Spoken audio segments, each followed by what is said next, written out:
नमस्कार, प्रादेशिक समाचार के साथ मैं चंदन कुमार कौंडिल्य। पहले मुख्य समाचार। प्रधानमंत्री नरेंद्र मोदी पीएम किसान सम्मान निधि की अगली किस्त 25 दिसंबर को वीडियो कॉन्फ्रेंसिंग के जरिए करेंगे जारी।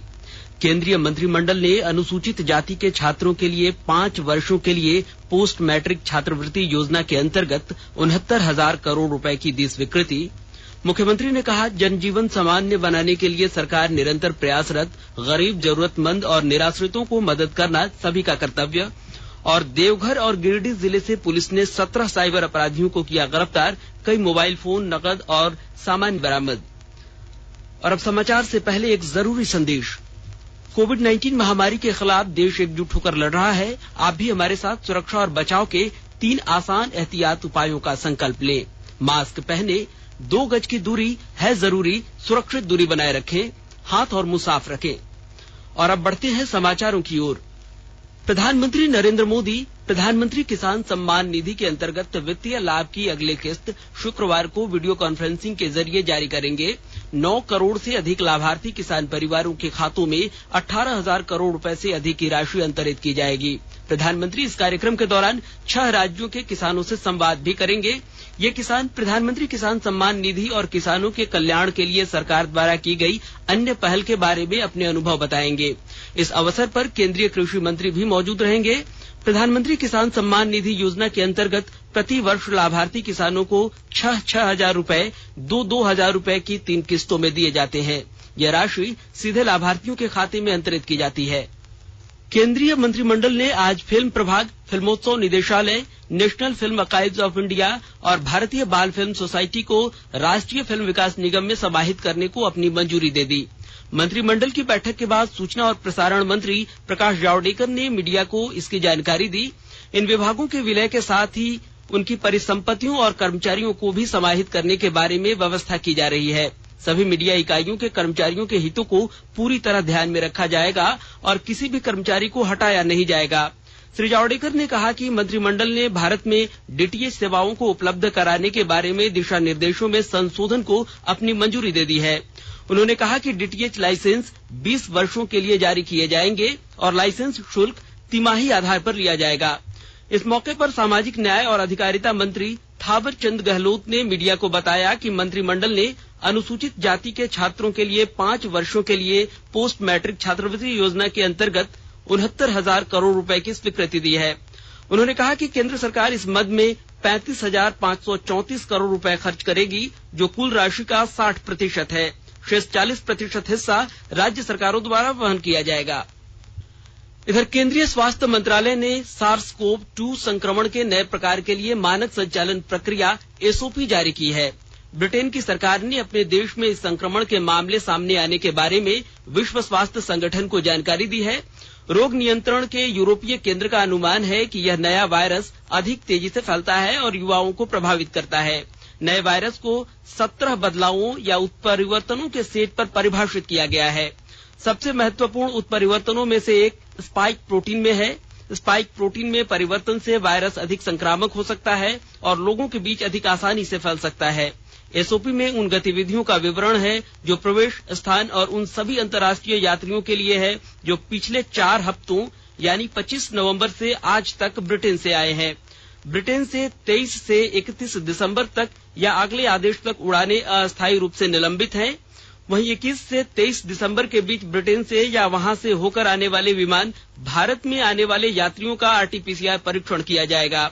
उनमें यह संक्रमण पाए जाने पर स्पाइक जीन आधारित आरटीपीसीआर जांच की सिफारिश की गई है। जिन यात्रियों में संक्रमण की पुष्टि होगी उन्हें संबंधित राज्य के स्वास्थ्य प्राधिकरण के समन्वय से अगले आइसोलेशन केंद्र में अलग रखा जाएगा।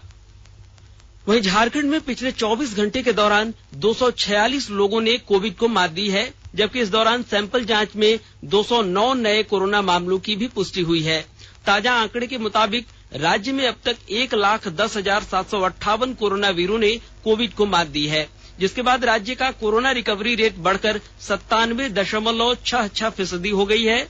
झारखंड में फिलहाल कोरोना के 1635 सक्रिय केस हैं। इधर राज्य मंत्रिमंडल की आज रांची स्थित झारखंड मंत्रालय में हुई बैठक में 63 प्रस्तावों को मंजूरी प्रदान की गई। मुख्यमंत्री हेमंत सोरेन की अध्यक्षता में हुई राज्य मंत्रिमंडल की बैठक समाप्त होने के बाद पत्रकारों से बातचीत में मंत्रिमंडलीय सचिव अजय कुमार सिंह ने बताया कि राज्य के 12 लाख परिवारों की आय में बढ़ोतरी को लेकर लाह उत्पादन योजना को मंजूरी दी गई। वहीं बैठक में किसानों के ऋण माफी से संबंधित प्रस्तावों को भी मंजूरी प्रदान की गई। इस योजना के लाभुक जो है झारखंड राज्य के सभी रैयत गैर रैयत होंगे जो झारखंड राज्य स्थित किसी भी बैंक से फसल अल्पावधि ऋण लिए हों। इस योजना में 31 मार्च 2020 तक के मानक फसल ऋण बकाया खातों में कुल 50,000 रुपए तक का बकाया राशि माफ किया जाएगा। इस योजना का कार्यान्वयन डीबीटी के माध्यम से होगा।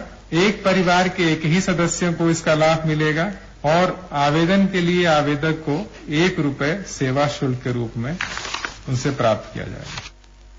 कांग्रेस विधायक दल के नेता और राज्य के ग्रामीण विकास मंत्री आलमगीर आलम की अध्यक्षता में आज रांची में पार्टी विधायक दल की बैठक हुई।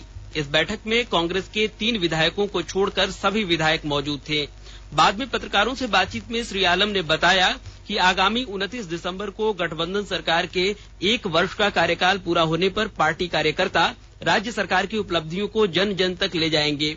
उन्होंने कहा कि राज्य सरकार के 1 वर्ष का कार्यकाल पूरा होने पर मुख्यमंत्री हेमंत सोरेन कई योजनाओं की शुरुआत करेंगे और उपलब्धियों का ब्यौरा देंगे।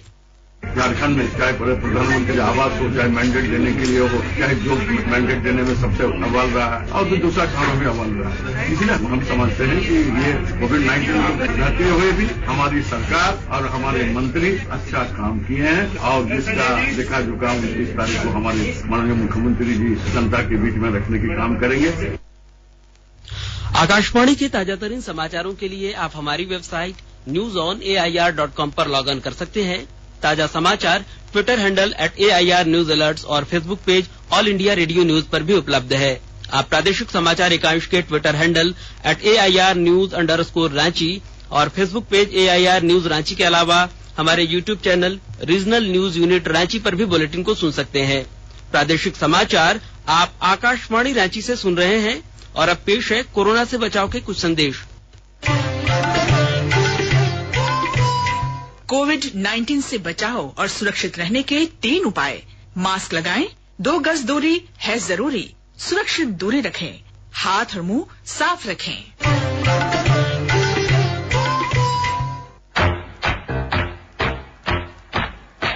चलो मिलकर एक शुरुआत करें, चलो एक फैसला आज करें, मास्क नहीं तो टोकेंगे, कोरोना को रोकेंगे, चलो एक वादा करते हैं, चलो कुछ वादा करते हैं, मास्क नहीं तो टोकेंगे, कोरोना को रोकेंगे। भारत सरकार द्वारा जनहित में जारी। प्रादेशिक समाचार में आपका एक बार फिर से स्वागत है। मुख्यमंत्री हेमंत सोरेन ने कहा है कि जनजीवन सामान्य हो, इसके लिए राज्य सरकार निरंतर प्रयासरत है। श्री सोरेन आज रांची के डोरंडा स्थित संत जेवियर स्कूल में मिशन 1 मिलियन स्माइल्स द्वारा आयोजित कंबल वितरण कार्यक्रम को संबोधित कर रहे थे। मुख्यमंत्री ने कहा कि कोरोना वैश्विक महामारी तथा ठंड के इस मौसम में गरीब, जरूरतमंद और निराश्रितों को मदद करना हम सभी का कर्तव्य है। ऐसे वर्ग के लोगों के लिए ठंड का मौसम काफी पीड़ादायक होता है। इन्हें सामाजिक सहयोग एवं सुरक्षा देना सबकी जिम्मेवारी है। उन्होंने कहा कि जरूरतमंदों को आवश्यकता अनुरूप साधन उपलब्ध कराने के लिए राज्य सरकार प्रतिबद्ध है। इस वैश्विक महामारी की चुनौती को स्वीकार करते हुए दुनिया के मानव जीवन ने खुद को सुरक्षित करने के लिए अपने अपने तरीके से अपने अपने नए आयाम भी बनाए। जीवन सामान्य हो, इसको लेकर हम लगातार प्रयासरत और इस कड़ी में जहां हमारी आने वाली पीढ़ी इस वैश्विक महामारी का सबसे बड़ा दंश झेल रहा था, उसको वापस सामान्य जीवन में लाने का और उसको आम समय में जीने का एक सावधानी पूर्वक कदम हम लोगों ने उठाया है। राष्ट्रीय स्वास्थ्य मिशन झारखंड के आरसीएच सभागार में digital health innovation for covid response परियोजना के अंतर्गत चिकित्सा पदाधिकारी और एएनएम को आज टैब प्रदान किया गया। इन स्वास्थ्य कर्मियों को टैब प्रदान करते हुए राष्ट्रीय स्वास्थ्य मिशन के अभियान निदेशक रविशंकर शुक्ला ने कहा कि टैब में दूसरे कार्यक्रमों के एप्लीकेशन भी इंटीग्रेट कर दिए जाएं तो इससे हेल्थ वर्कर्स को रिपोर्टिंग में काफी सुविधा होगी। उन्होंने कहा कि हेल्थ केयर वर्कर्स को टैब में रिपोर्टिंग करने के अलावा फील्ड में भी उतना ही समय देना होगा ताकि उनका काम प्रभावित न हो। इधर धनबाद के पुलिस उपाधीक्षक यातायात राजेश कुमार के नेतृत्व में गोविंदपुर टुंडी रोड में बरियो के पास ओवर स्पीड, बिना हेलमेट और लापरवाही से वाहन चलाने के विरुद्ध अभियान चलाया गया। अभियान में 140 से अधिक वाहनों की गति मापी गई। 19 वाहनों को सड़क मार्ग पर निर्धारित गति सीमा और लापरवाही से वाहन चलाने का दोषी पाया गया। सभी के विरुद्ध एमवी एक्ट के अनुसार कार्रवाई की गई। साथ ही तेज गति से चल रहे भारी वाहन और लापरवाही से लोहे के सरिये लदे मालवाहक, 3 पहिए और 4 पहिए वाहन को जब्त कर एमवी एक्ट के अनुसार कार्रवाई की गई। खूंटी जिले के तोरपा क्षेत्र के उकड़ी माड़ी बाजार टांड के निकट कुएं में गिरे हाथी के बच्चे को आज सुरक्षित बाहर निकाल लिया गया। वन विभाग की टीम के मौके पर पहुंचने पर ही हाथी को सुरक्षित तरीके से बाहर निकालकर जंगल में छोड़ दिया गया, लेकिन जंगल जाने के क्रम में हाथी के बच्चे ने गिडुम गांव में एक बालक को घायल कर दिया। घायल बालक को बेहोशी की हालत में तोरपा स्थित रेफरल अस्पताल में भर्ती कराया गया है। प्रधानमंत्री नरेंद्र मोदी के साफ सफाई अभियान और किसानों की आय बढ़ाने के संकल्प को लेकर गोड्डा कृषि विभाग के अधिकारियों ने जिले के सुदूर आदिम जनजाति बाहुल्य ग्वारीजोर प्रखंड के सिमरा गांव में स्वच्छता पखवाड़ा कार्यक्रम आयोजित किया। और अधिक जानकारी के साथ हमारे संवाददाता। प्रधानमंत्री मोदी के साफ सफाई अभियान एवं किसानों की आय बढ़ाने के संकल्प को लेकर गोड्डा कृषि विभाग के अधिकारियों ने गोड्डा के सुदूर आदिम जनजाति बहुल ग्वारीजोर प्रखंड के सिमरा गांव में स्वच्छता पखवाड़ा कार्यक्रम आयोजित किया। इसके तहत सफाई और जैविक खाद के प्रयोग का प्रशिक्षण कार्यक्रम आयोजित किया गया। गोड्डा कृषि प्रसार वैज्ञानिक डॉक्टर रितेश दुबे ने किसानों को साफ सफाई का मूल मंत्र बताया। उन्होंने कहा कि इससे आम जनों का स्वास्थ्य भी अच्छा रहेगा और घर से निकले कूड़ा करकट आदि से लाभदायक एवं सस्ता खाद भी तैयार होगा। उन्होंने कहा कि घर की बेकार वस्तुओं से, पशुओं के मलमूत्र आदि से लाभदायक खाद बनाने की सरल विधियां हैं। आकाशवाणी समाचार के लिए गोड्डा से मैं रंजन कुमार। देवघर की उपायुक्त मंजूनाथ भजंत्री द्वारा विधि व्यवस्था और सुरक्षा व्यवस्था के साथ मंदिर प्रांगण में कोविड नियमों के अनुपालन को लेकर आज मंदिर प्रांगण का निरीक्षण किया गया। इस दौरान उपायुक्त ने श्रद्धालुओं के साथ मंदिर प्रांगण में उपस्थित पुरोहित समाज के लोगों से अपील करते हुए कहा कि वर्तमान में कोरोना संक्रमण का खतरा बना हुआ है। ऐसे में मंदिर प्रांगण में प्रवेश करने से पहले हाथों की सफाई और मास्क का उपयोग अवश्य करें। उन्होंने कहा कि अपनी सुरक्षा के साथ दूसरों की सुरक्षा का भी ध्यान रखना अति आवश्यक है। यदि ऐसा लोग नहीं करते हैं तो फिर न केवल वे कोरोना की चपेट में आ सकते हैं, बल्कि अन्य दूसरे लोग भी आपके संपर्क में आने से कोरोना प्रभावित हो सकते हैं।